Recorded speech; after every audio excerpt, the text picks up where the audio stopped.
नमस्कार, स्वागत है आप सभी का ग्रैंड एशियन न्यूज पर। तमाम खबरों के साथ मैं हूं शाहीन खान। सबसे पहले एक नजर आज की हेडलाइंस पर।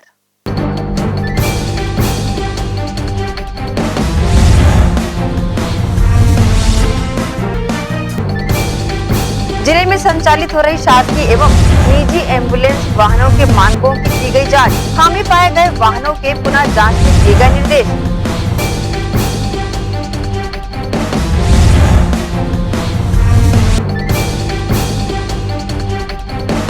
पूर्व साडा अध्यक्ष लक्ष्मण चंद्राकर ने कांग्रेसी नेता अमित चंद्राकर पर लगाया नई पीढ़ी को भ्रमित करने का आरोप।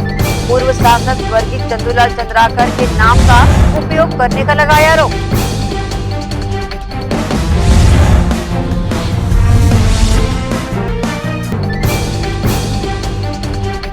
और राज्य सरकार ने रिसाली नगर निगम के 8 एल्डरमैनों की नियुक्ति को किया निरस्त। बगैर सदन गठन किए की गई थी एल्डरमैनों की नियुक्ति।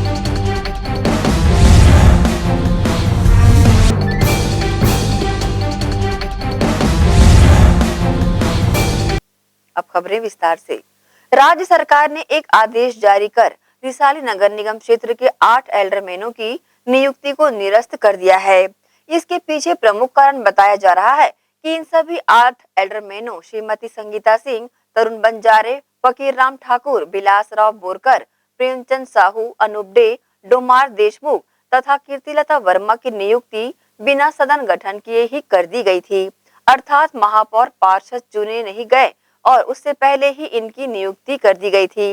राजनीतिक गलियारे में इस बात की चर्चा है कि अब रिसाली निगम चुनाव में इन एल्डरमैनों को पार्षद की टिकट भी नहीं मिलेगी, क्योंकि सरकार ने इन्हें एल्डरमैन बनाकर ऑब्जाइव कर दिया है।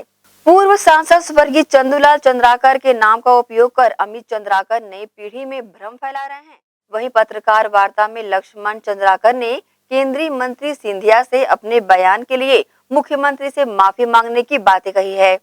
दुर्ग जिले की राजनीति में चाणक्य कहे जाने वाले स्वर्गीय दाऊ वासुदेव चंद्राकर के पुत्र और पूर्व साडा अध्यक्ष लक्ष्मण चंद्राकर ने ग्राम कोलियापुरी निवासी व कांग्रेसी नेता अमित चंद्राकर पर बड़ा आरोप लगाकर चंद्राकर परिवार के अलावा जिले की कांग्रेसी राजनीति में खलबली मचा दी है। मीडिया से चर्चा करते हुए लक्ष्मण चंद्राकर ने कांग्रेस नेता अमित चंद्राकर द्वारा अपने नाम के साथ दुर्ग लोकसभा क्षेत्र के पूर्व सांसद स्वर्गीय चंदूलाल चंद्राकर का नाम जोड़े जाने को आपत्तिजनक बताया है। लक्ष्मण चंद्राकर का कहना था कि पूर्व सांसद स्वर्गीय चंदूलाल चंद्राकर अविवाहित थे, उनकी एक संत की छवि थी, लेकिन अमित चंद्राकर द्वारा अपने नाम के साथ स्वर्गीय चंदूलाल चंद्राकर के नाम का उपयोग करने से चंदूलाल चंद्राकर के गृहस्थ जीवन से जुड़े होने का आभास होता है। लेकिन अमित द्वारा स्वर्गीय चंदूलाल चंद्राकर के नाम का उपयोग निरंतर जारी रखा गया है, जिससे नई पीढ़ी दिग्भ्रमित हो रही है। लक्ष्मण चंद्राकर ने यह भी कहा कि अमित का यह कृत्य अगर कानूनी कार्रवाई की परिधि में आता है तो वे जल्द ही विषय विशेषज्ञों से राय लेकर अमित चंद्राकर के खिलाफ कार्रवाई करेंगे। पूर्व साडा अध्यक्ष लक्ष्मण चंद्राकर ने केंद्रीय मंत्री ज्योतिरादित्य सिंधिया द्वारा चंदूलाल चंद्राकर मेडिकल कॉलेज में मुख्यमंत्री भूपेश बघेल के दामाद की हिस्सेदारी होने से संबंधित दिए गए एक बयान पर जवाब देते हुए इस आरोप को बेबुनियाद बताया है। चंद्राकर ने सफाई देते हुए कहा है कि मुख्यमंत्री भूपेश बघेल के दामाद कांग्रेस नेता क्षितिज चंद्राकर का चंदूलाल चंद्राकर मेडिकल कॉलेज में कोई शेयर नहीं है, न ही उनके पिता विजय चंद्राकर की कॉलेज में कोई हिस्सेदारी है। जानकारी के अभाव में केंद्रीय मंत्री सिंधिया ने गलत आरोप लगाया है। इसके लिए उन्हें मुख्यमंत्री भूपेश बघेल से सार्वजनिक रूप से माफी मांगनी चाहिए। इस संबंध में न्यूज टीम को लक्ष्मण चंद्राकर ने अपनी प्रतिक्रिया दी है। सिंधिया जी ने आरोप लगाया दामाद का कॉलेज, इससे आप क्या समझते हैं? आपके दिमाग में यह है कि दामाद का कॉलेज है। दामाद का किसी भी रूप में कोई भी आंशिक या थोड़ा परोक्ष अपरोक्ष किसी भी प्रकार से चंदूलाल चंद्राकर मेडिकल कॉलेज में कोई संबंध नहीं है। क्या दामाद के नहीं? बिल्कुल नहीं है, बिल्कुल नहीं। मैं ज्योतिरादित्य सिंधिया जी ने जो शब्द कहे हैं कि दामाद का कॉलेज, उनको चैलेंज करता हूँ। मैंने अपने लेवल पे बात कही, आज भी अखबार के और हमारे साथियों से मैंने कहा है, मैं उनको चैलेंज करता हूँ, वो सिद्ध करे कि दामाद का कॉलेज कहाँ है। उसको सिद्ध करना पड़ेगा। इस तरह से किसी भी बेनुमा एक जिम्मेदार व्यक्ति को बात नहीं करनी चाहिए। का कॉलेज सिद्ध नहीं कर सकते तो सार्वजनिक क्षमा मांगे वो माननीय मुख्यमंत्री जी से और अपने वर्षन वापस ले, अन्यथा मानहानि किए जाना चाहिए उनके ऊपर। हम इसके लिए हम अपने पार्टी और उसको बोले थे कि ये सब मामले को विवाद को हटाओ, और ये दूसरा ये नाम तू क्यों लिखता है करके, अमित चंदूलाल चंद्राकर क्यों लिखता है करके पूरे परिवार से ही सब के सब बोले थे उसको। वो बोला कि ये सब मेरा मामला है, तुम लोग इसको ध्यान दो। ग्रैंड एशियन न्यूज के लिए दुर्ग से नसीम फारूकी की रिपोर्ट। 2 अगस्त से स्कूल खोलने के आदेश मिलने के बाद निगम प्रशासन द्वारा कलेक्टर डॉक्टर सर्वेश्वर नरेंद्र भूरे व निगम आयुक्त कीर्तिमान सिंह राठौर के निर्देश पर भिलायती स्थित कन्या शासकीय कन्या शाला के परिसर को पूर्ण रूप से सैनिटाइज किया गया। निगम के स्वास्थ्य कर्मियों द्वारा कोरोना संक्रमण की रोकथाम के लिए सोडियम हाइपोक्लोराइड के घोल से स्कूल की खिड़की, दरवाजे, टेबल, कुर्सी व पढ़ाई में उपयोग होने वाले सभी सामग्रियों को पूर्ण रूप से सैनिटाइज किया गया। इसी के साथ ही रुकेंगे एक छोटे से ब्रेक के लिए। जल्द हाजिर होते हैं, आप सब बने रहिए ग्रैंड एशियन न्यूज के साथ।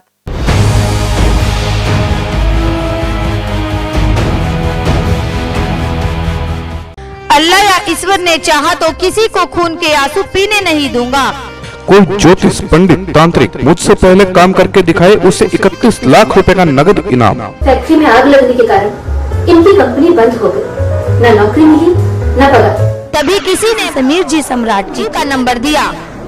उनसे मिलते ही मेरे पति को एक बड़ी कंपनी में नौकरी मिल गई। मैं जिससे प्यार करती थी उसे से शादी करना चाहती थी, लेकिन क्या करे, हमारी शादी के लिए ना मेरे घर वाले राजी थे ना उनके।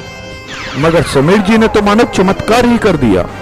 उनकी रजामंदी से हमारे घर वालों ने हमारी शादी बड़े ही धूमधाम से करवा दी। जैसे नौकरी, कारोबार, सौतन व दुश्मन को दिन में तारे दिखलाना, देश विदेश की यात्रा में रुकावट, बीमारी में दवा का ना लगना, जमीन जायदाद व कोर्ट कचहरी के झगड़े, लव मैरिज जैसी जटिल से जटिल समस्याओं का मात्र 7 घंटों में बस एक फोन पर घर बैठे समाधान। तंत्र मंत्र यंत्र के सम्राट, भारत के नंबर 1 गोल्ड मेडलिस्ट मियां समीर जी सम्राट, हरिद्वार वाले। मोबाइल 9896415491।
लॉकडाउन में विवाह की चिंता क्यों करें? होटल द एवलॉन है ना। एक ही छत के नीचे हर उत्सव की जगह से लेकर ग्रूम पार्टी तक, सगाई से लेकर विदाई तक, वर वधू की परीक्षण और रस्मों के लिए वर वधू पक्ष को एक एक room free. The hotel Avalon wedding package, शुद्ध शाकाहारी भोजन के साथ, जैन फूड ऑन ऑर्डर सूर्यास्त के पहले। Hotel the Avalon by Mandoli, the heart twin city, Durg Bhilai. Contact 078822115532 और 9179886666। स्टेशन रोड, दीपक नगर, मालवीय नगर, दुर्ग।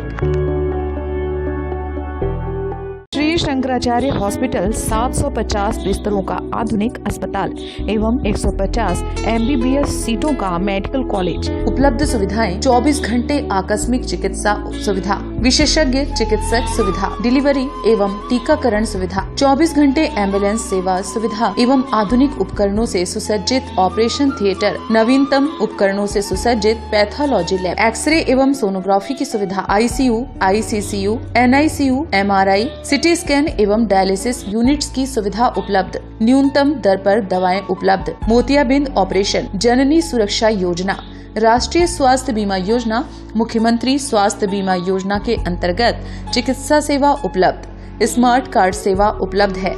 OPD टाइमिंग सुबह 9 बजे से शाम 4 बजे तक।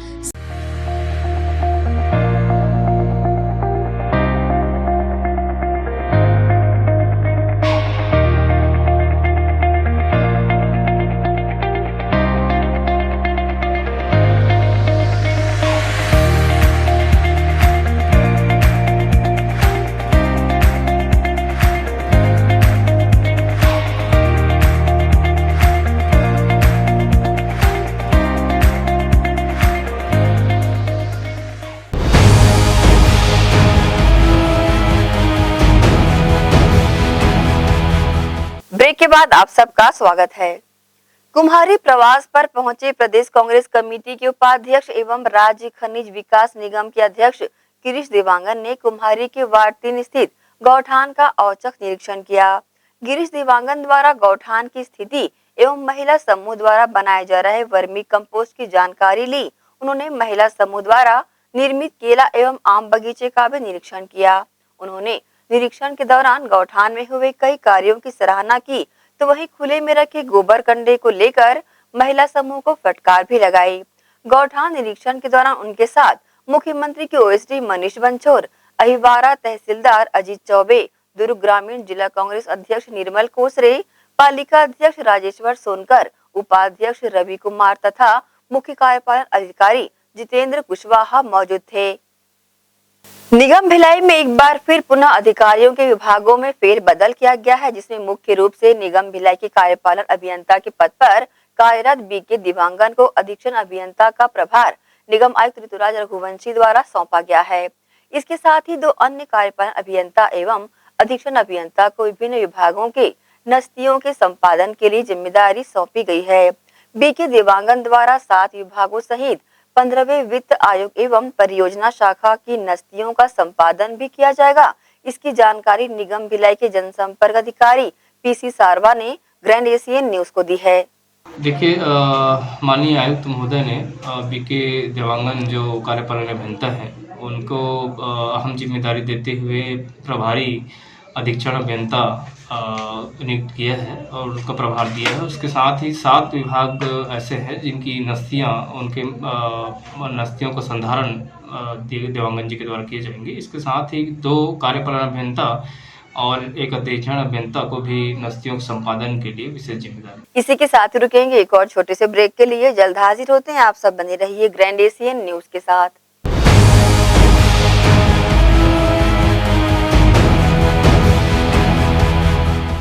शुभ अवसर का मंगल मुहूर्त, शुद्ध आभूषणों की खरीदी के लिए पधारे सहेली ज्वेलर्स। शुभ मुहूर्त का अवसर लाए जीवन में खुशियों की बहार। 7,500 की खरीदी पर जीतिए लाखों के उपहार।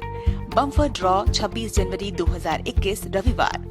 पहला उपहार 2 BHK फ्लैट, दूसरा उपहार कार, तीसरा उपहार होंडा एक्टिवा, चौथा उपहार 2 स्मार्टफोन, 5वां उपहार 5 पार्टी स्पीकर, छठा उपहार 10 एलेक्सा, 7वां उपहार 25 होम अप्लायंसेस। हमारी शाखाएं Gandhi Chowk Durg, civic centre Bhilai, Shri Shivam mall, Bazar Chowk Utai Durg, main road Gunderdehi, BSP market Risali, Sirsa road Kohka. शुद्ध आभूषणों की खरीदी के लिए पधारें सहेली ज्वेलर्स। पीढ़ियों से चलती आई विश्वास की परंपरा लगातार बार बार हर बार आपके हर यादगार पल में हम रहे आपके साथ। आपने भी भरपूर दिया हमारा साथ। संजोए हैं जो आपने सपने, हम करते रहेंगे उसे पूरा। आपके सहयोग और विश्वास की इस परंपरा ने दी है हमें ऊर्जा। पारक ज्वेलर्स के 4 मंजिला बृहद शोरूम, सोने चांदी डायमंड कुंदन का भव्य शोरूम, साथ ही पूरे प्रदेश में कॉर्पोरेट गिफ्ट का सबसे बड़ा showroom park jewellers, power house और आकाश गंगा सुपीला भिलाई। हमारी अन्य कहीं कोई शाखा नहीं है। सोरियासिस रोग वात, पित्त और कफ प्रकृति पर आधारित है। सोरियासिस रोग एक कुष्ठजन्य रोग है।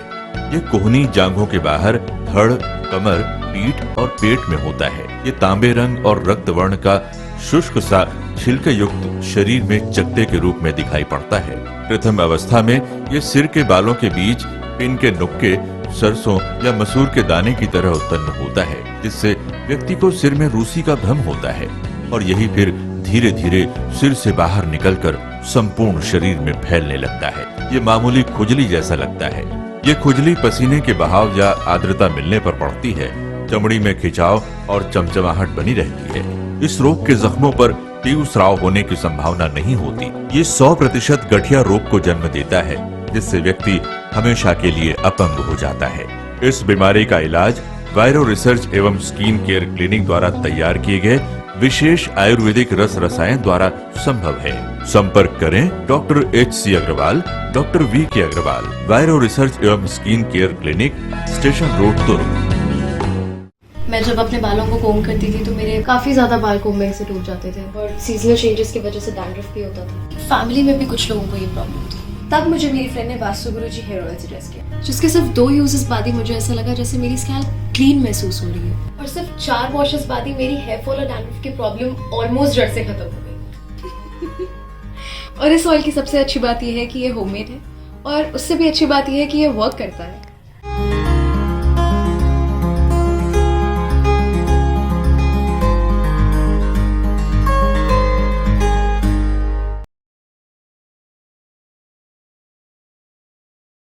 भिलाई के प्रमुख स्थल पावर हाउस में स्थित होटल शिव प्रभा इन एवं Town king the family restaurant नवीन साज सज्जा एवं आधुनिक सुविधाओं से लैस। हमारी विशेषताएं economic suite, executive suite, premium suite and presidential suite. Town king the family restaurant, लाजवाब स्वाद से भरपूर नाश्ते एवं भोजन की उत्तम व्यवस्था। Banquet hall, party hall, conference hall, free Wi-Fi internet, new elevator, travel assistance, safe deposit vault and godown, special tariff plan for corporate, marriage and other functions.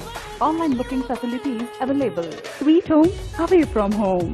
Power House railway station व bus stand से मात्र 500 metre पर स्थित hotel Shiv Prabha inn and town king the family restaurant, 46 scene market, अपना Kesari laws के बाजू में। Power house Bhilai. Contact 98932 15251 और 8966 981590। I'm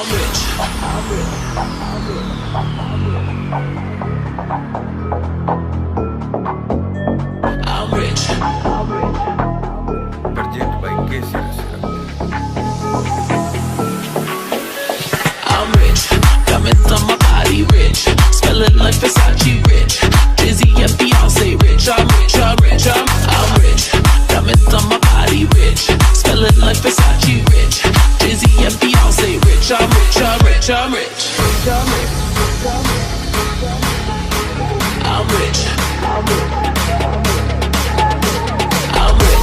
Diamonds on my body, rich. Smelling like Versace, rich. Dizzy and Beyonce, rich. I'm rich. I'm rich. I'm rich.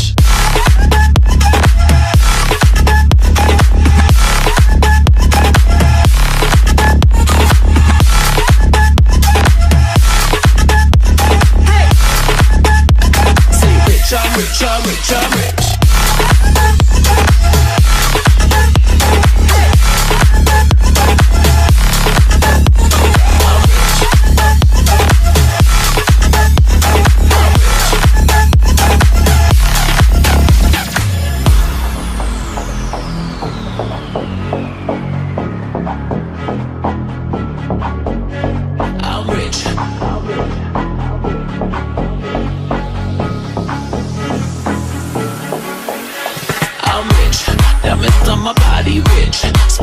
Versace rich.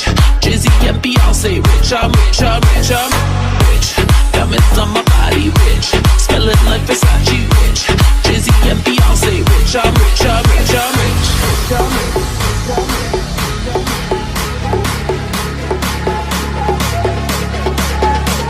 I'm rich. Diamonds on my body.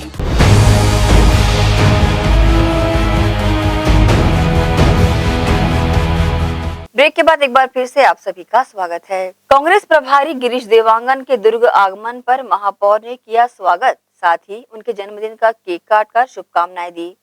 Chhattisgarh Pradesh Congress committee के उपाध्यक्ष और राज्य खनिज विभाग के अध्यक्ष गिरीश देवांगन के नगर आगमन पर महापौर धीरज बाकलीवाल एवं जिला कांग्रेस कमेटी दुर्ग की ओर से भव्य स्वागत किया गया।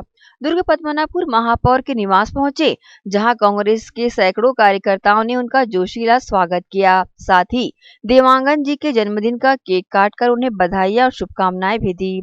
इस अवसर पर महापौर ने प्रभारी देवांगन को बताया कि मुख्यमंत्री के गृह जिले का मुख्यालय होने का लाभ लगातार दुर्ग शहर को मिल रहा है। मुख्यमंत्री की मंशा के अनुरूप विधायक अरुण वोरा के प्रयासों से शहर में 400 करोड़ से अधिक के विकास कार्य कराए जा रहे हैं। उन्होंने आगे भी शहर में राशि की कमी नहीं होने की बातें कही। ग्रैंड एशियन न्यूज के लिए दुर्ग से नसीम फारूकी की रिपोर्ट। बरसात के मौसम को देखते हुए नगर निगम भिलाई द्वारा क्षेत्र में सभी छोटे बड़े नालियों को साफ करने का कार्य किया जा रहा है। साथ ही नालियों को अपने निजी फायदे के लिए जाम करने वालों को चिन्हित कर उनसे जुर्माना वसूला जा रहा है। नगरपालिक निगम भिलाई क्षेत्र अंतर्गत नाली पर मलबा डालने, कचरा डालने, अतिक्रमण करने या नाली पर रैंप, चबूतरा एवं अन्य प्रकार के निर्माण करने वालों के खिलाफ कार्रवाई लगातार की जा रही है। ऐसे ही एक मामले में गुरुवार को नाली पर मलबा डालने वालों से 9,000 रुपए जुर्माना वसूल किया गया। वैशाली नगर अंतर्गत कैलाश नगर में यह कार्रवाई की गई। वार्ड क्रमांक 16 कैलाश नगर में न्यू जलाराम स्वीट्स के समीप दुकानों के निर्माण हो रहे हैं।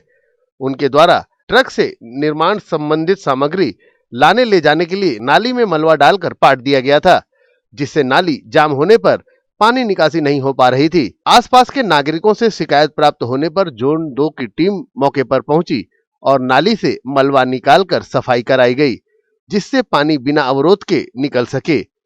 नाली में मलबा डालने वाले 6 लोगों से जुर्माने के रूप में अर्थदंड वसूल किया गया और समझाइश दी गई कि ऐसा दोबारा न करें। नाली में मलबा डालने वाले कुरुद के प्रदीप शर्मा से 2,000 रुपए, न्यू जलाराम स्वीट से 1,000 रुपए, बनारसी स्वीट से 1,000 रुपए, दीपेश शर्मा से 2,000 रुपए और मनोज वर्मा से 2,000 रुपए, कुल 9,000 रुपए जुर्माना वसूल किया गया।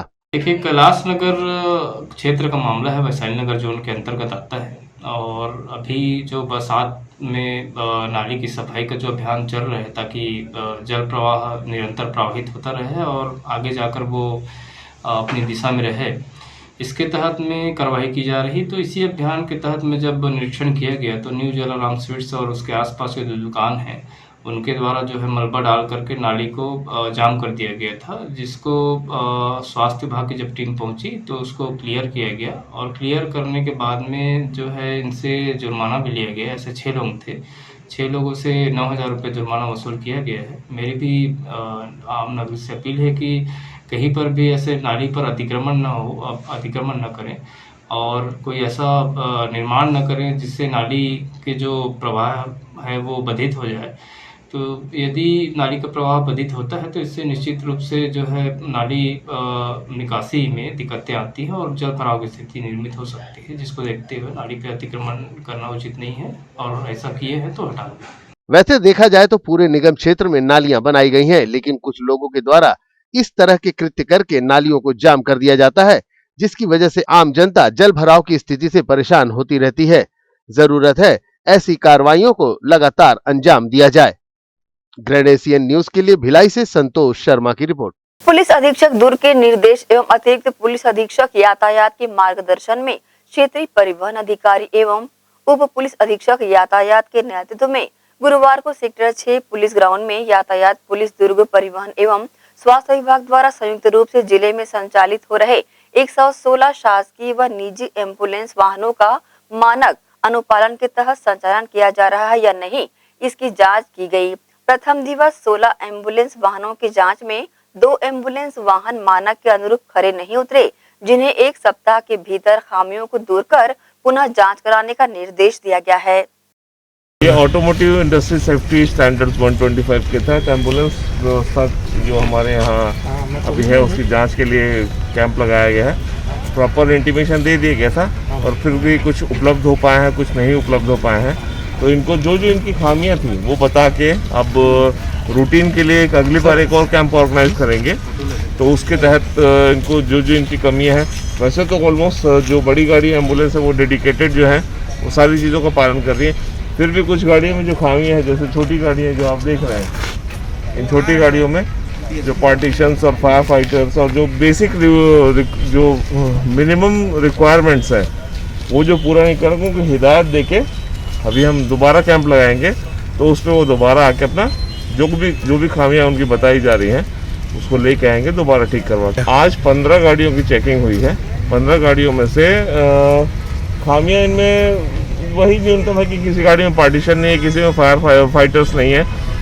जो मिनिमम सपोर्ट सिस्टम होना चाहिए वो लगभग सभी गाड़ियों में है। बस एक जो बेसिक ये भूल कर रहे हैं वो ये कि पार्टीशंस जो कोविड टाइम है, कोविड टाइम में गाड़ियों के बीच और ड्राइवर्स के बीच और कंपार्टमेंट में जो पार्टीशन होना चाहिए वो नहीं है और कुछ एक में फायर फाइटर्स नहीं है। ये अभियान अगले हफ्ते दोबारा लगाएंगे हम लोग, तो कम से कम 2 हफ्ते तो ये चलेगा। और आइए अब देखते हैं BM Shah multi speciality hospital की स्त्री रोग विशेषज्ञ डॉक्टर स्वाति जैन से खास बातचीत।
नमस्कार दर्शकों, ग्रैंड एशियन न्यूज की इस खास पेशकश परिचर्चा में एक बार फिर से आप सभी का स्वागत है।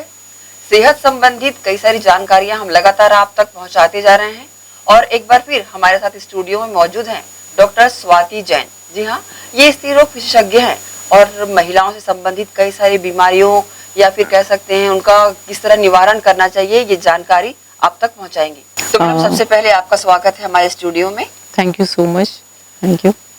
आप स्त्री रोग विशेषज्ञ हैं। हाँ जी। मैं जानना चाहती हूँ कि किशोरावस्था में जो महिलाओं को या लड़कियों को प्रॉब्लम्स आती है वो किस तरह की आती है? देखिए, किशोरावस्था यानी जो हमारी 12 to 19 वाली एज होती है, इस एज ग्रुप में बच्चों में इवन लड़कियां लड़के दोनों में, स्पेशली लड़कियों में बहुत सारे मेंटल और फिजिकल चेंजेस होते हैं जो उन्हें नहीं समझ में आता कि उनके बॉडी में क्या चेंजेस हो रहे हैं। और हमारी सोसाइटी का जो स्टिग्मा है कि हम उसके बारे में बहुत ज़्यादा बात भी नहीं करते हैं। तो सबसे पहले तो जो मदर है या जो भी फैमिली में आपकी बड़ी बहन है या आपकी आंटी है, हमें उनसे डिस्कस करना चाहिए या हमें उन्हें बताना चाहिए बच्चों को कि आपकी बॉडी में जो चेंजेस हो रहे हैं नॉर्मल है, ये नेचुरल चीज़ें हैं। इसके अलावा यदि बच्चे में कोई प्रॉब्लम हो रही है रिलेटेड टू प्यूबर्टी, यानी ब्लीडिंग ज़्यादा हो रही है या बार बार ब्लीडिंग हो रही है या इन्फेक्शन हो रहा है, तो आपको डेफिनेटली गायनेकोलॉजिस्ट को कंसल्ट करना चाहिए। इसके अलावा ये जो पीरियड होता है ये आपका ग्रोथ पीरियड होता है, प्लस आपके मेंसेस स्टार्ट होते हैं। तो ये जो पीरियड होता है इस टाइम पे आपको आपके न्यूट्रिशन का बहुत ज़्यादा ध्यान रखना चाहिए। न्यूट्रिशन में आपको आयरन सप्लीमेंट्स भी लेना चाहिए। इसके अलावा आजकल जो बहुत ज़्यादा कॉमन जो हम एक टर्म यूज़ करते हैं कि इस एज ग्रुप में पीसीओडी या पॉलीसिस्टिक ओवेरियन सिंड्रोम, ये बहुत ज़्यादा कॉमन है। और जब हम पेरेंट्स को पता चलता है कि बच्चों के अल्ट्रासाउंड में सिस्ट आई हुई है तो बहुत डर जाते हैं इमीडिएटली कि हमारे बच्चे के अंडाशय में सिस्ट आई हुई है। तो ये बिल्कुल भी डरने की बात नहीं है, ये हार्मोनल चेंजेस के कारण होता है। यदि इसका कोई भी सिम्टम नहीं है तो आपको बिल्कुल कोई भी डरना नहीं है, सिर्फ बच्चे की लाइफस्टाइल अच्छी रखनी है, प्रॉपर वो डाइट ले, अच्छा एक्सरसाइज करे, फिजिकली एक्टिव रहे। इस उम्र में संपर्क करना चाहिए डॉक्टर से? अच्छा, देखिए किस उम्र में, यदि आपको 30 की एज तक यदि कोई प्रॉब्लम नहीं है तो एज सच आपको गायनेकोलॉजिस्ट को कंसल्ट करने की जरूरत नहीं होती है। बट टीन एज की जैसे हम अभी बात कर रहे थे, यदि टीन एज में प्रॉब्लम्स हैं तो डेफिनेटली आपको गायनेकोलॉजिस्ट को कंसल्ट करना चाहिए। टीन एज में यदि कोई प्रॉब्लम नहीं हो रही है उसके बाद भी कुछ वैक्सीनेशंस होते हैं, जैसे सर्वाइकल कैंसर का वैक्सीन होता है, उस चीज़ के लिए आप अपने बच्चे को, बेटी को लेके जा सकते हैं गायनेकोलॉजिस्ट के लिए। इसके अलावा यदि बच्चों में बार बार इन्फेक्शन हो रहा है, प्राइवेट पार्ट का इन्फेक्शन हो रहा है, उसके लिए आपको कंसल्ट करने की ज़रूरत होती है। यदि हम थोड़ा आगे बढ़ते हैं, जैसे कि हम 20s की एज में जाते हैं, तो उस एज ग्रुप में हमारे पास आजकल, क्योंकि सभी बहुत अवेयर हो गए हैं, तो हमारे पास प्री मैरिटल काउंसलिंग यानी मैरिज के पहले काउंसलिंग के लिए महिलाएं, लड़कियां हमारे पास आती हैं। इसमें स्पेशली वो कॉन्ट्रासेप्शन के बारे में हमसे जानना चाहती हैं, इन्फेक्शन के बारे में हमसे जानना चाहती हैं, हाउ टू प्रिवेंट इन्फेक्शन उसके बारे में जानना चाहती हैं।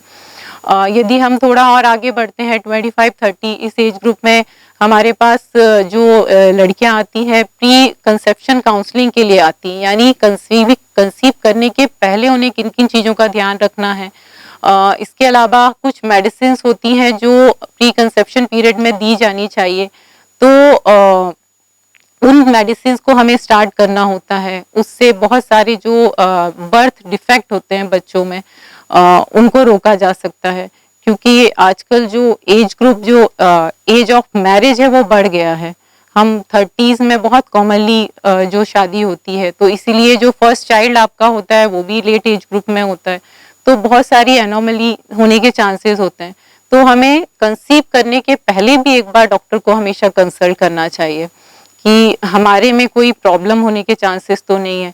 और जब आप एक बार एश्योर हो जाते हो कि एवरीथिंग इज गोइंग वेल, तो फिर आप नॉर्मल ट्राई कर सकते हैं। खासकर देखा गया है कि ग्रामीण क्षेत्र की जो महिलाएं या लड़कियां हैं, अज्ञानतावश या कह सकते हैं झिझक के मारे अपनी प्रॉब्लम्स नहीं बता पाती हैं, उनमें किस तरह का बदलाव हो रहा है ये सामने नहीं रख पाती है। ग्रामीण क्षेत्र की किशोरी लड़कियों के बारे में क्या कहना चाहिए? देखिए, जो डेफिनेटली जैसा आपने बोला कि ग्रामीण क्षेत्र में उतना हम लोग इन सब चीज़ों के बारे में, लाइक मेंसेस हो गया, इनके बारे में हम बात नहीं करते, क्योंकि अभी भी एक स्टिग्मा है सोसाइटी में कि इन चीज़ों को हाइड करके रखना चाहिए। तो हमें इनके बारे में खुल के बात करना चाहिए। और मैं ग्रामीण क्षेत्र की जो हमारी किशोर बालिकाएं हैं उन्हें ये बोलना चाहूँगी कि आप अपने घर के बड़ों से या आप जिस भी डॉक्टर के कांटेक्ट में आते हैं, डॉक्टर या हमारे जो नर्सिंग स्टाफ है या हमारी आशा वर्कर हैं, आप उनसे इस बारे में बिल्कुल जानकारी ले सकते हैं। इसके अलावा आप अपनी मेंस्ट्रुअल हाइजीन का बहुत ज़्यादा ध्यान रखें। जैसे आज भी हम लोग देखते हैं कि हमारे पास ग्रामीण क्षेत्र से महिलाएं आती हैं जो पीरियड के समय क्लॉथ्स यूज़ करती हैं, तो वो बिल्कुल भी यूज़ नहीं करना चाहिए। उसका जो ऑल्टरनेटिव सैनिटरी पैड्स हैं वो कॉस्ट इफेक्टिव भी हैं एंड वो बहुत इजीली अवेलेबल हैं, तो आप उनका यूज करें। इन्फेक्शन होने पे उसे बढ़ने ना दें, इमीडिएटली आप डॉक्टर को दिखाएं, ट्रीटमेंट लें उसका, और अपने न्यूट्रिशन का ध्यान रखें। अभी बात किया किशोरावस्था से जुड़ी लड़कियों का और युवतियों का। प्रेग्नेंट जो महिलाएं होती हैं उनको हॉस्पिटल का चुनाव कैसा करना चाहिए और डॉक्टर से कंसल्ट कैसा करना चाहिए? ओके, देखिए प्रेगनेंसी जैसे कि हम जानते हैं कि बहुत नेचुरल सी चीज है, प्रेगनेंसी कोई बीमारी नहीं है, एक नेचुरल प्रोसेस होती है। बट फिर भी यदि हम आज प्रेजेंट सिनेरियो देखें, जैसा कि मैंने अभी बताया कि अभी एज ऑफ मैरिज डिले हो गई है, उसके कारण प्रेगनेंसी रिलेटेड कॉम्प्लिकेशंस काफी होने लगी हैं। तो हमें किसी भी हॉस्पिटल का चुनाव करने के पहले सबसे पहले तो आप ये ध्यान देना है कि वहाँ पे 24/7 गायनेकोलॉजिस्ट, पीडियाट्रिशियन जो बच्चों के डॉक्टर होते हैं, इसके अलावा जो एनेस्थेटिक यानी जो बेहोशी वाले डॉक्टर होते हैं वो हमेशा अवेलेबल होना चाहिए। इसके अलावा उनका जो नर्सिंग स्टाफ है वो ट्रेंड होना चाहिए। और वहाँ पे यदि आपको कोई भी हाई रिस्क है, जैसे आपको हार्ट की प्रॉब्लम है, आप में खून की कमी है, बीपी बढ़ रहा है, आपका शुगर है, उन सब चीजों में आपको ध्यान देना है कि आईसीयू होना चाहिए, क्योंकि आपको नहीं पता आपको क्या कॉम्प्लिकेशन हो जाएगी। तो एक बेसिक आईसीयू सेटअप होना चाहिए हॉस्पिटल में, अच्छा एनआईसीयू होना चाहिए, क्योंकि यदि बच्चा टाइम से पहले डिलीवर्ड होता है तो बच्चे की केयर के लिए जो नियोनेटल आईसीयू होता है वो होना चाहिए।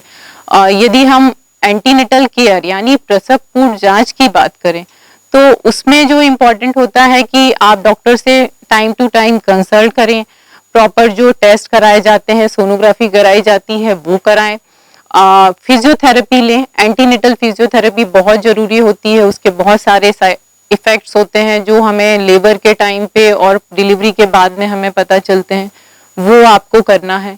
आपको अच्छी डाइट लेना है। नॉर्मली इंडियन सोसाइटी में हम इतना डाइट चार्ट फॉलो नहीं कर पाते हैं, बट यदि आपको डायबिटीज है, प्रेगनेंसी में डायबिटीज है, या आप बहुत ज्यादा ओबीस हैं, तो उस केस में आपको प्रॉपर डाइट को फॉलो करना चाहिए। इससे आप जो भी कॉम्प्लिकेशंस हैं उनको अवॉइड कर सकते हैं। डॉक्टर स्वाति, हमारे पुरखे ऐसा बताया करते थे या आज भी बोला जाता है कि ये काम करो, अगर प्रेग्नेंट हो तो नॉर्मल डिलीवरी होगी, या किन परिस्थितियों में ऑपरेशन खासकर सीजरिंग महिलाओं में ज्यादा संभव हो जाता है? देखिए, अगेन मैं वही बात बोलूंगी कि आजकल जो हमारे पास मोस्टली महिलाएं आती हैं उनका फर्स्ट बेबी जो होता है वो 30+ एज में होता है।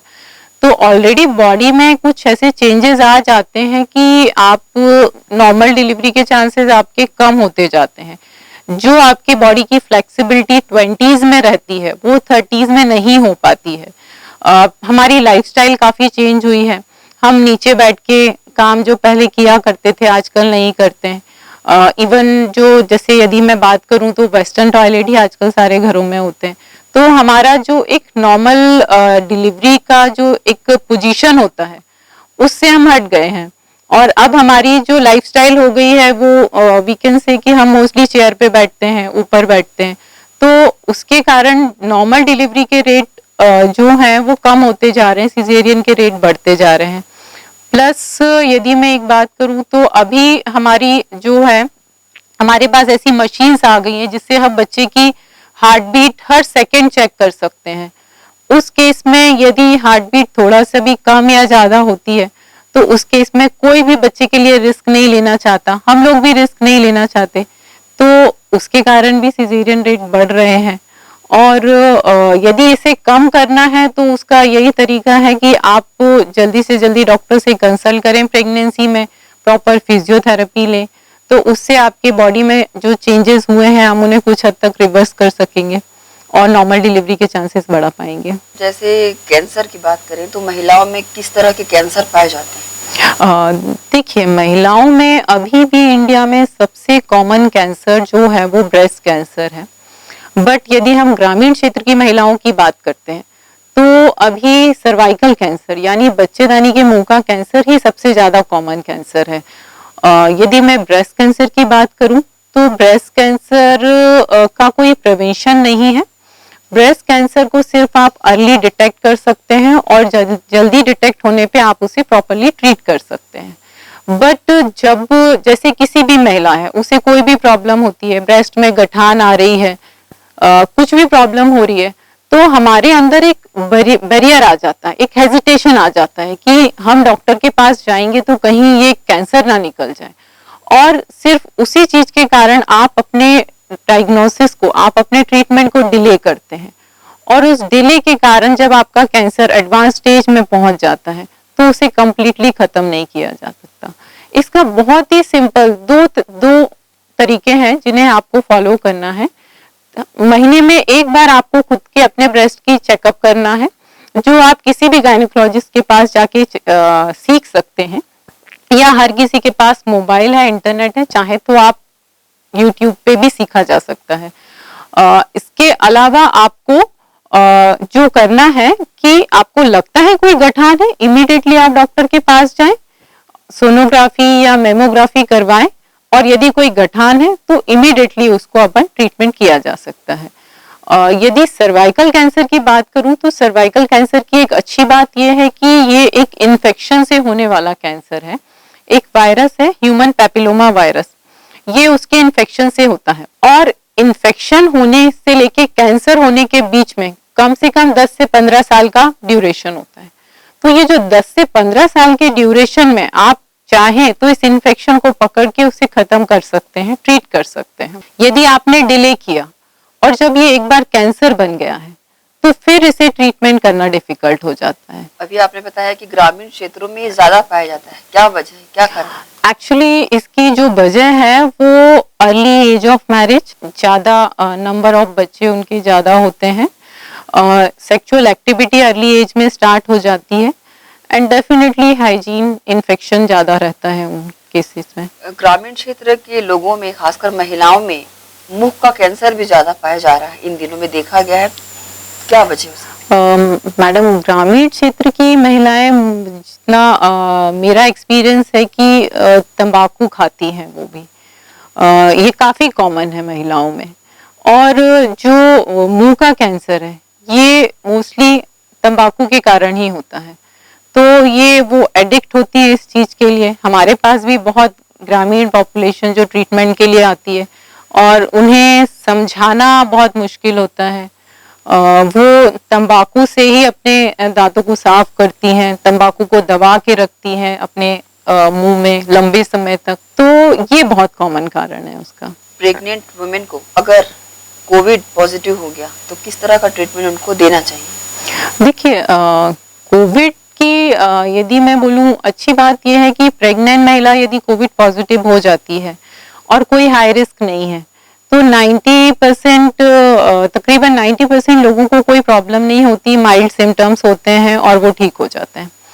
बट यदि कोई हाई रिस्क है, जैसे आपको डायबिटीज है, आप बहुत ज्यादा ओबीस हैं, आपको एस्थमा की प्रॉब्लम है, तो इस केस में क्या होता है, आपको सीवियर डिसीज होने के चांसेस रहते हैं। इसकी बहुत बेसिक जो गवर्नमेंट गाइडलाइन है आपको उनको फॉलो करना है। आप प्रेग्नेंट हैं, आप ज्यादा से ज्यादा समय अपने घर पे रहें, वर्क फ्रॉम होम प्रेफर करें, क्राउडेड प्लेस पे जाना अवॉइड करें, और यदि जा भी रहे हैं तो जो अपना सोशल डिस्टेंसिंग और मास्क है उसका पालन करें।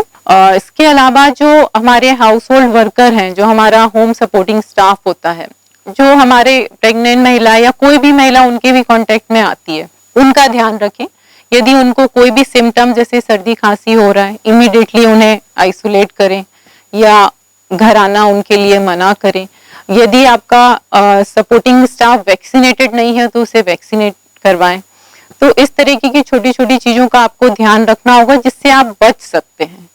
और यदि आपको इन्फेक्शन हो जाता है तो उसके बाद भी घबराने की जरूरत नहीं है, आप आराम से, ज्यादा चांसेस यही है कि आप ठीक हो जाएंगे। और यदि सीवियर कोई प्रॉब्लम होती है, इमीडिएटली आप डॉक्टर को कंसल्ट करें, चेस्ट फिजिशियन या फिजिशियन को कंसल्ट करें, तो इसे ठीक किया जा सकता है। और एक जानकारी चाहूंगी, क्या प्रेग्नेंट वुमेन वैक्सीन लगवा सकती है? हाँ जी, बिल्कुल। ये हमारी ओपीडी में सबसे ज्यादा पूछे जाने वाला सवाल है, और आजकल सारी प्रेग्नेंट महिलाओं के दिमाग में यही बात चल रही है कि हम वैक्सीन ले या ना ले। तो मैं आप लोगों को ये बताना चाहूंगी कि आप लोग प्रेगनेंसी में वैक्सीन ले सकते हैं। अभी हमारी जो गवर्नमेंट ऑफ इंडिया है उसने जो है परमिशन दे दी है कि आप वैक्सीन ले सकते हैं। यदि आप मुझसे सेफ्टी की बात करें तो अभी जो डाटास निकल के आए हैं पिछले 1.5 साल में जितनी भी महिलाएं जिन्हें कोविड हुआ उसके बाद उनके जब बच्चों का फॉलोअप देखा गया तो ज्यादातर केसेस में कुछ भी प्रॉब्लम नहीं निकल रही है बच्चों में। यदि आपको प्रेगनेंसी में कोविड हो जाता है और यदि वो सीवियर स्टेज पे पहुंचता है उसमें आपको फिर ट्रीट करना बहुत डिफिकल्ट हो जाएगा। आप वैक्सीन लेते हैं, आपको माइनर सिम्टम्स आएंगे, फीवर 1 to 2 डेज, उसके बाद आप सीवियर कोविड से बच सकते हैं वैक्सीन लेने के बाद। जो वैक्सीन हमारे पास अवेलेबल है इंडिया में वो किल्ड वायरस वैक्सीन है। किल्ड वायरस वैक्सीन प्रेगनेंसी में सेफ होती है। जैसे हम और भी वैक्सीन देते हैं, टिटनस देते हैं, हम जो स्वाइन फ्लू वैक्सीन देते हैं, तो ये सारी वैक्सीन की तरह भी कोविड एक वैक्सीन की तरह आप ले सकते हैं। आप अभी वर्तमान में BM Shah multi speciality hospital में आप सेवाएं दे रही हैं, तो 2 वेव से गुजर चुका है हिंदुस्तान, तो किस तरह की सेवाएं हॉस्पिटल से प्रेग्नेंट वुमेन को दी गई? देखिए कोविड की फर्स्ट वेव आई, उस टाइम पे सभी बहुत डरे हुए थे। देन सेकेंड वेव आई, हम थोड़ा रिलैक्स हो गए थे, बट जब उसने पीक पे आया तो आप लोगों ने सभी ने देखा कि कितना सीवियर था। बट मैं आपको बताना चाहूंगी कि पिछले 1.5 साल में हमने अपनी सेवाएं कंटिन्यू जारी रखी है, हमने अपनी ओपीडी कंटिन्यू जारी रखी है। हमारे पेशेंट को कभी भी कहीं और नहीं जाना पड़ा है, हमने प्रॉपर उन्हें ट्रीटमेंट दिया है और कभी भी हमारा हॉस्पिटल बंद नहीं हुआ है। कंटिन्यू हम सेवाएं दे ही रहे हैं हमारे लिए, पेशेंट के लिए। यदि जो कोविड पॉजिटिव हैं उनके लिए हमारे पास आइसोलेशन की सुविधा थी, हमने उन्हें आइसोलेशन में रख के ट्रीट किया। जो नॉर्मल पेशेंट है उनके लिए नॉर्मल वार्ड में ट्रीट किया है। तो हमने कंटिन्यू सेवाएं जारी रखी हैं अपनी, और आगे भी हम लोग कोशिश कर रहे हैं कि कोई भी पेशेंट, स्पेशली प्रेग्नेंट पेशेंट को कोई भी हमारे तरफ से कोई प्रॉब्लम नहीं होनी चाहिए और उन्हें सारी सेवाएं प्रॉपरली मिलना चाहिए। बीएम शाह हॉस्पिटल में स्त्री रोग विशेषज्ञ आप हैं, वहाँ पर क्या क्या सुविधाएं मुहैया और कराई गई है, खास करके महिला संबंधी रोगों के लिए या प्रेग्नेंट वुमेन के लिए, डिलीवरीज के लिए किस किस तरह की सुविधा है? देखिए प्रेग्नेंट महिलाओं के लिए सबसे पहले मैं बात करती हूँ, तो प्रेग्नेंट महिलाओं के लिए नॉर्मल हमारा जो रूटीन चेकअप तो कंटिन्यू है ही। इसके अलावा हमने फिजियोथेरेपी, एंटीनेटल फिजियोथेरेपी, जो प्रेगनेंसी में दी जाने वाली फिजियोथेरेपी, उसकी क्लासेस स्टार्ट की है जो फ्री ऑफ कॉस्ट है। आप चाहें जाएं और सीख सकते हैं जो हमारे फिजियोथेरेपिस्ट हैं उनसे। इसके अलावा यदि हम महिलाओं की बात करें तो महिलाओं में होने वाली कोई भी बीमारी, चाहे वो सिंपल ब्लीडिंग प्रॉब्लम हो, इन्फेक्शन हो, कैंसर हो, उनके लिए हर टाइप का ऑपरेशन, इनफर्टिलिटी पेशेंट के लिए सारा ट्रीटमेंट अभी हमने स्टार्ट किया हुआ है। हर टाइप के ऑपरेशन, चाहे वो लेप्रोस्कोपिक पद्धति हो, हमने स्टार्ट किए हुए हैं। तो हमारे पेशेंट के लिए जितना मैं बोल सकती हूँ कि जितना भी अवेलेबल ट्रीटमेंट है कहीं पे भी इस इंडिया में, वो हम सब कुछ बीएम शाह हॉस्पिटल में भी प्रोवाइड कर रहे हैं। तो हमारे पेशेंट को कहीं भी जाने की ज़रूरत नहीं है, आप हमारे पास आएँ, आप सेफ हैं। और हम कोविड प्रोटोकॉल्स का पूरा ध्यान रखते हैं पेशेंट के लिए, और सारी ट्रीटमेंट हमारे पास जो कॉस्ट है यदि हम करें तो बहुत ही एवरेज कॉस्ट में हम अच्छी से अच्छी सुविधाएं देते हैं। डॉक्टर साहब, देखा गया है जिन महिलाओं का प्रसव हो जाता है डिलीवरी के बाद वो काफी कमजोर होती हैं, खासकर हड्डी संबंधी रोग उनमें ज्यादा उत्पन्न होते हैं। क्या वजह है, कैसा खान पान लेना चाहिए, उनको कैसे मजबूत बन के रहना चाहिए? हाँ जी, ये बहुत बेसिक सवाल है और ये आपने पूछा तो मैं बिल्कुल इसको डिटेल में डिस्कस करना चाहूँगी। एक्चुअली होता क्या है कि जो हमारी इंडियन सोसाइटी में जो महिलाएं हैं वो घर में सभी का ध्यान रखती हैं एक्सेप्ट अपना। हम सबसे कम प्रेफरेंस अपनी हेल्थ को देते हैं और इसी कम प्रेफरेंस देने के चक्कर में, अपनी हेल्थ का ध्यान नहीं देने के चक्कर में हम हमारा प्रॉपर न्यूट्रिशन नहीं रखते हैं। हम घर की एक्टिविटीज में इतना बिजी होते हैं कि हम कभी भी अपनी हेल्थ के ऊपर ध्यान नहीं देते कि हमें इतना एक्सरसाइज करना चाहिए या फिर हमें इस तरीके से डाइट लेना चाहिए। तो इन सभी चीज़ों का जो कंबाइन इफेक्ट होता है वो 30s के बाद हमें पता चलता है। 30s तक आप यंग रहते हैं, आपको कोई मेजर प्रॉब्लम नहीं होगी। जब आप 30s क्रॉस करते हैं तब धीरे धीरे आपको ये जो आपने प्रीवियस 10 ईयर में अपना ध्यान नहीं रखा है, अपनी डाइट का ध्यान नहीं रखा है, ये 30s के बाद ये धीरे धीरे प्रॉब्लम्स मैनिफेस्ट होने लगती हैं। इसका सॉल्यूशन ये है कि 30 के बाद आपको साल में एक बार अपना कंप्लीट चेकअप कराना चाहिए, जिसे हम कंप्लीट हेल्थ चेकअप बोलते हैं।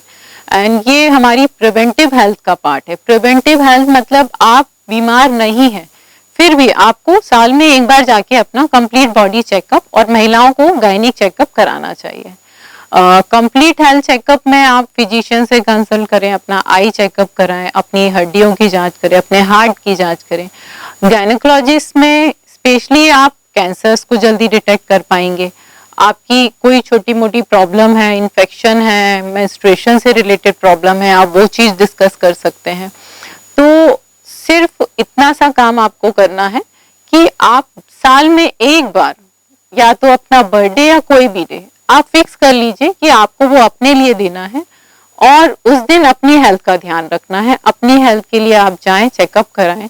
अभी तो BM शाह हॉस्पिटल में भी हम लोग वुमेन्स डे के दिन हम लोगों ने इसके लिए अलग अलग स्कीम्स निकाली थी, जिसमें हम बहुत ही कम प्राइस में पूरा कंप्लीट चेकअप करके दिए थे, और काफी पेशेंट्स आए भी। धीरे धीरे मुझे लगता है इसके लिए और अवेयरनेस बढ़ेगी, और ज्यादा से ज्यादा पेशेंट जो हैं, जैसे वेस्टर्न कंट्रीज में होता है कि वहाँ कंपलसरी होता है कि आप साल में एक बार अपना चेकअप कराएंगे ही, वैसे अब इंडिया में भी धीरे धीरे, क्योंकि अब अवेयरनेस बढ़ रही है, तो अब लोग धीरे धीरे इस चीज को अपनी लाइफस्टाइल में इंक्लूड करेंगे। ग्रैंड एशियन के दर्शकों को टिप्स दे दीजिए। देखिए, मैं सिर्फ इतना कहना चाहूंगी कि जैसे हमारे शरीर में रीढ़ की हड्डी होती है, रीढ़ की हड्डी टूट जाने पे हम खड़े नहीं हो सकते, वैसे ही किसी भी परिवार की रीढ़ की हड्डी उसकी जो महिला होती है वो होती है। यदि आप अपना ध्यान नहीं रखेंगे, आप बीमार हो जाएंगे, तो आपका परिवार जो है वो शैटर्ड हो जाएगा, टूट जाएगा। तो सिर्फ आप अपना ध्यान रखें, अपनी हेल्थ का ध्यान रखें, और आपके बॉडी में कोई भी चेंज या कोई भी प्रॉब्लम आपको लगती है, आप इमीडिएटली डॉक्टर को कंसल्ट करें, और इससे आप कोई भी बीमारी उसको जल्दी पकड़ पाएंगे, जल्दी ट्रीट कर पाएंगे, और आप हेल्दी रह पाएंगे। डॉक्टर साहब, सर्वाइकल कैंसर का जो ट्रीटमेंट है वो किस तरह का है, और इसको लेने में लोग कतराते हैं, अक्सर देखा गया है। देखिए, सर्वाइकल कैंसर का ट्रीटमेंट की बात करें तो सबसे पहले हम प्रिवेंशन की बात करते हैं, यानी इसे रोका कैसे जा सकता है। तो रोकने के लिए बहुत ही कम, या यूं मैं बोलूं कि सर्वाइकल कैंसर ही ऐसा कैंसर है जिसका वैक्सीन अवेलेबल है, और वो वैक्सीन 90% एफिकेसी यानी 90% इफेक्टिव है। ये बहुत इजीली अवेलेबल है। HPV वैक्सीन इसे बोला जाता है। आप किसी भी गायनेकोलॉजिस्ट के पास जाके इसे लगवा सकते हैं। यदि आप मुझसे कॉस्ट की बात करें तो बहुत कॉस्टली भी नहीं है, 2 डोजेज लगवाने होते हैं, और 9 to 45 की एज ग्रुप में आप कभी भी इसे लगवा सकते हैं। डेफिनेटली कुछ प्रोटोकॉल्स होते हैं इसके, बट प्रेफरेबली जो 12, 13, 14 एज ग्रुप है उनमें इन वैक्सीन को दिया जा सकता है। इनका कोई साइड इफेक्ट नहीं है, और एक अच्छा इफेक्ट यही है कि आप सर्वाइकल कैंसर से बच सकते हैं। यदि सर्वाइकल कैंसर हो जाता है तो होने के पहले भी इन्फेक्शन और कैंसर के बीच में आपको 10 से 15 साल का टाइम मिल रहा है। आप यदि, जैसे मैंने बताया, आप यदि हेल्थ चेकअप के लिए जाते हैं तो उसमें बहुत छोटा सा बच्चेदानी के मुंह से थोड़ी सी सेल्स लेके एक टेस्ट किया जाता है जिसे पैप्समियर बोलते हैं। पैप्समियर बहुत ही सिंपल टेस्ट है और ये कहीं पे भी किया जा सकता है। इस टेस्ट के द्वारा यदि आपका नेगेटिव आता है तो आप साल में एक बार इस टेस्ट को रिपीट करें। इसके और अपग्रेडेड वर्जन भी अवेलेबल है, यानी आप पैप्समियर के साथ साथ वायरस का DNA टेस्टिंग भी कर लेते हैं, और यदि वो भी नेगेटिव आता है तो उस केस में फिर आपको 3 साल में एक बार टेस्ट कराने की जरूरत है। तो इस तरीके से आप कैंसर यानी इन्फेक्शन को कैंसर बनने के पहले ही आप पकड़ सकते हैं। जब इन्फेक्शन स्टेज में है तो इसे बहुत इजीली ट्रीट किया जा सकता है। जब ये कैंसर स्टेज में पहुंच गया है तब भी यदि आप अर्ली स्टेज में पहुंच रहे हैं तो इसे ऑपरेशन के थ्रू, रेडियोथेरेपी के थ्रू ठीक किया जा सकता है। एडवांस स्टेज यानी स्टेज 3, स्टेज 4 में पहुंचने पे ट्रीटमेंट करना डिफिकल्ट होता है, बट डेफिनेटली ऑप्शंस अभी भी अवेलेबल हैं। डॉक्टर साहब, आपका बहुत बहुत शुक्रिया। आप हमारे स्टूडियो में आई और महिलाओं से संबंधित कई सारी बीमारियों की जानकारियां ना दी, बल्कि उसके उपचार भी बताए आपका। Thank you so much. तो दर्शकों, ये थी हमारे बीच डॉक्टर स्वाति जैन, स्त्री रोग विशेषज्ञ। इन्होंने महिलाओं से संबंधित काफी सारी बीमारियों की जानकारियां हमें दी, उसके उपचार हमें बताए। स्वाति जैन मैडम अभी BM Shah multi speciality hospital में सेवा दे रही हैं और उन्होंने महिलाओं से अपील की है कि स्वयं अपना ध्यान सबसे पहले खुद रखें। जब महिलाएं खुद स्वस्थ रहेंगी, हेल्दी रहेंगी, तो वो अपने परिवार का भी ख्याल अच्छे से रख सकेगी।